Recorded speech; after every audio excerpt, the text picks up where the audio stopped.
What's up, Bears fans? It's your girl Fave back with Faves, and today's story is one of the wildest ones we've covered all offseason because it starts 3 states away in a driveway in South Florida, and somehow, through a chain of dominoes I promise you did not see coming, it circles all the way back to a name you know very well on Chicago's own roster. Buckle up, because we are getting into a shocking police situation, a quarterback room in absolute crisis mode, and the very real possibility that a desperate franchise picks up the phone and offers the Bears draft capital for a player Ryan Poles has made abundantly clear he does not want to give away. Let's set the scene because the details here matter. Geno Smith, the 35-year-old veteran who has now bounced from Seattle to Las Vegas and is currently on his 3rd stint with the New York Jets, was named the guy to lead Gang Green into the 2026 season after New York traded a late-round pick to pry him away from the Raiders back in March. Head coach Aaron Glenn, sitting squarely on the hot seat after a 3-win disaster of a season, publicly proclaimed that Smith was going to lead this team to, in his words, the promised land. It was supposed to be a redemption story, a grizzled veteran given one more shot, steering a moribund franchise that has not sniffed the playoffs since 2010 back toward respectability. And by every account out of Florham Park during the spring, the early returns on that bet looked genuinely encouraging. Coaches were raving about his command of the huddle. Instead, less than a couple months after that proclamation, Geno Smith's name was trending for all the wrong reasons. Here's what we actually know. And I want to walk through the timeline carefully because the details matter here. On a Sunday afternoon, right around 4:40 in the evening, police in Davie, Florida responded to Smith's home. A woman, identified in multiple reports as his ex-girlfriend and going by the name Kristen, called 911 in tears, telling the dispatcher, in her own words, that her ex-boyfriend had just beaten her up. She also told the dispatcher that Smith had deleted all of the footage off the home security cameras before officers arrived. She followed that call up by posting an Instagram video showing a heated confrontation outside the property, telling her followers on camera that Smith had run outside and attacked her. And if that was not dramatic enough, she went further in a separate set of posts, accusing Smith of neglecting a child with special needs, alleging he would rather spend his time on video games and other distractions than care for that child. Brutal allegations, explosive language, all of it splashed across social media before a single official statement had been made by police or by Smith himself. Now, I want to pump the brakes here for a second because this is where fairness matters and where I think a lot of outlets drop the ball in their rush to get the story out first. The mother of Smith's 6-year-old son publicly disputed the neglect claims that same night, saying Smith has always been capable of caring for their child and pushing back hard against the narrative being painted online. That's an important piece of context that deserves to be part of this conversation, not buried underneath the more sensational allegations. 2 very different women, 2 very different accounts, and right now neither one has been proven or disproven in any court of law. Then came the part that turned this from a messy personal dispute into a full-blown legal and football storyline. Initially, Davie police told reporters the case was closed, no arrests, nothing more to see here, with a department spokesperson saying it simply was not an active case but was still being reviewed before a report could be released. Then, less than 24 hours later, that flipped completely. The department walked it back and confirmed that a detective would be actively investigating the case further, telling reporters directly that the case is active and that no additional information could be released at that time. That kind of whiplash does not happen on a case nobody cares about, and reporting has since surfaced that this was not even Smith's first tense encounter with the Davie Police Department, with body camera footage from a prior, separate incident resurfacing as this story developed. The NFL did not stay quiet for long either. The league confirmed it was aware of the situation and that the Jets organization had already been in contact with league officials, issuing a short statement saying simply that they were aware of the matter and had no further comment at this time. Translation? This is not going away quietly. And the personal conduct policy is now hovering over Geno Smith's career like a thundercloud, regardless of how the criminal side plays out.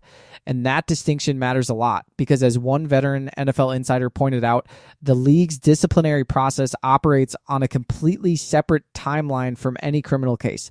No arrest has been made, no charges have been filed, but history shows the league does not need either of those things to act. The Ezekiel Elliott suspension years ago is the go-to precedent here, a case where no arrest and no charges were ever filed, yet the league still handed down a suspension after the alleged victim cooperated extensively with investigators. So even if this criminal investigation drags on or fades away without formal charges, that does not automatically mean Geno Smith is in the clear from a football standpoint, and that uncertainty alone is enough to make front offices around this league start quietly gaming out contingency plans.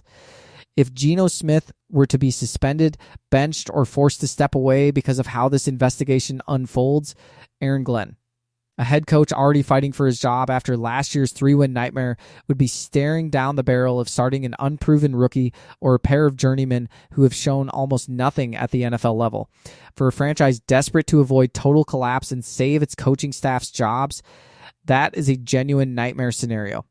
And it's worth noting the Jets were apparently uneasy enough about this exact depth chart even before the Smith situation broke that they reportedly already floated a contract offer to recently retired veteran Russell Wilson just to have him as insurance behind Smith.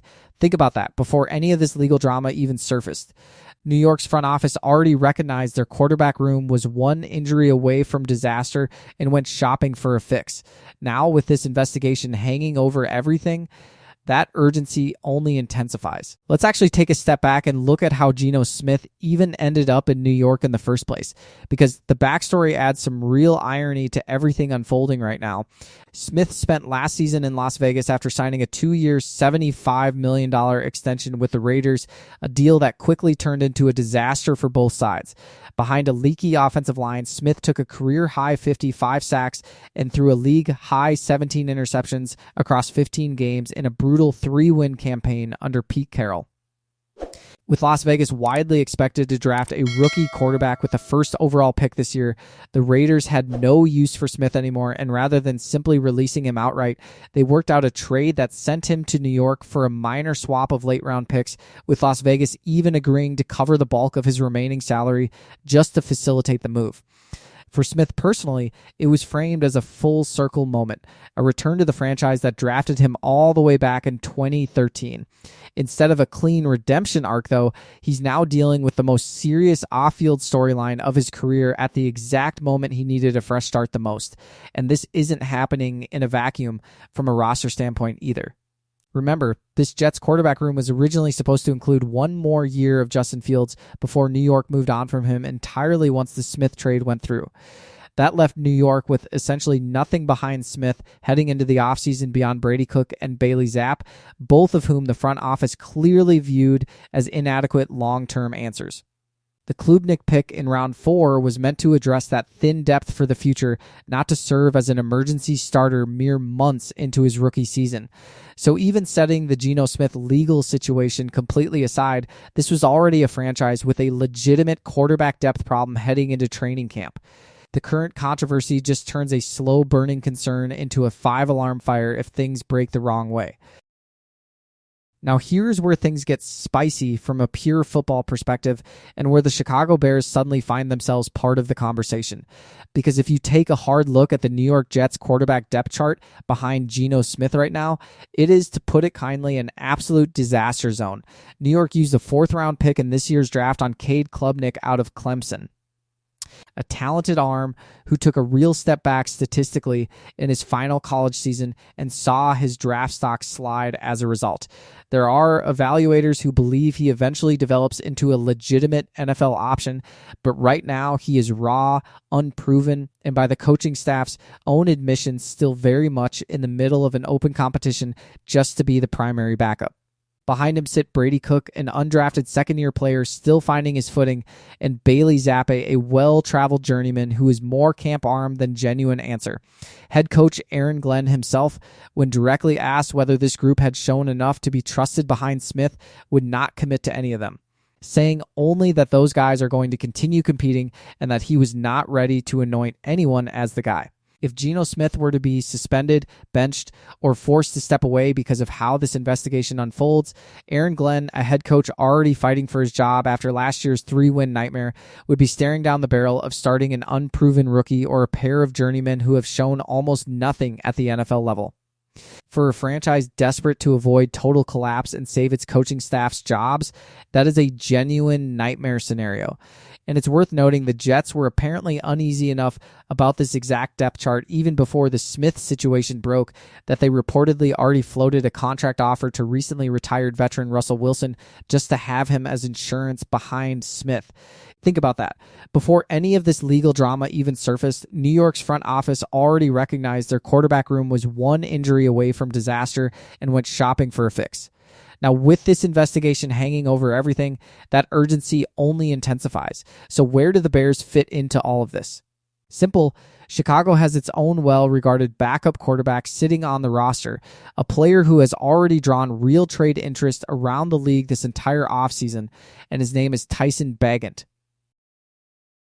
Let's actually talk about who Bagent is for a second, because his path to this level of trade buzz is genuinely one of the more remarkable stories in the league right now.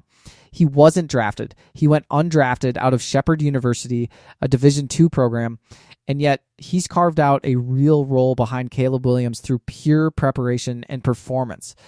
Back in 2023, when Justin Fields went down with an injury, Bagent stepped in and actually went 2-2 as a starter, showing enough poise and arm talent in those spots that the coaching staff never forgot it. That track record is a huge part of why the Bears rewarded him with a 2-year, $10 million contract extension last summer. A real financial commitment for a backup quarterback that tells you exactly how highly this front office regards him. Bagent hasn't started a regular season game since that 2023 stretch, with Caleb Williams entrenched as the unquestioned franchise guy, but every report out of Hallis Hall paints the picture of a player who is preparing every single week like his number could get called at any moment. He's even talked openly about his own long-term aspirations, saying publicly that he isn't sharpening his sword anticipating a career full of peacefulness, a not-so-subtle signal that he wants a real shot at a starting job somewhere down the road, whether that's in Chicago or elsewhere. Ben Johnson himself has spoken about that exact tension in a really human way, joking at first when asked about trading Bagent before turning serious and admitting it's a subject that pulls at his heartstrings a little bit, because Bagent is someone the whole building has come to care about deeply, while also acknowledging the front office will always ultimately do what's best for the organization as a whole. The Bears front office has made it clear they value him highly and are not interested in simply giving him away for pennies on the dollar. Ryan Poles himself confirmed at the Combine that teams had already been calling about Bagent, and both Poles and head coach Ben Johnson have gone out of their way publicly to praise him, with Johnson going as far as calling Bagent one of the best 32 quarterbacks in the entire league. Heading into the 2026 season, the plan in Chicago is for Bagent to remain the steady, trusted presence behind Caleb Williams. But football is a business of opportunity, and few situations create opportunity faster than a contending or rebuilding team suddenly realizing their starting quarterback might be unavailable. And here's the part that makes this connection even juicier. Multiple reports earlier this offseason already had the Jets specifically listed as one of the potential landing spots teams were exploring for Bagent, right alongside the Arizona Cardinals, before those Cardinals talks cooled off once Arizona added a veteran of their own in free agency.